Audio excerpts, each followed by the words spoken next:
Октомври започна с почти лятно време. Някои градове дори люлюкът цъфна за втори път. През почивните дни времето коренно се промени, като температурите рязко се понижиха с 15-20 градуса и в планините падна първия сняг. В същото време синоптиците от Британското кралско дружество съобщиха, че предстоящата зима ще е най-лютата от 300 години насам.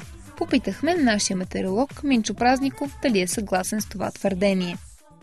Въпреки огромното ми уважение към колегите от Британската кралска служба, аз не мога на 100% да приема тяхното твърдение.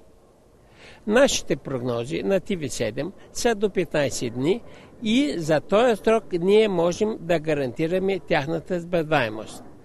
А що се отнася до сезонни прогнози, вие знаете, че много пъти е имало сезонни прогнози, голяма част от които не са се сбъднали.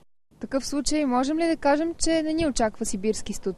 Аз искам да успокоя нашите зрители да не се плашат толкова много и да не се готвят за смразяваща арктическа зима.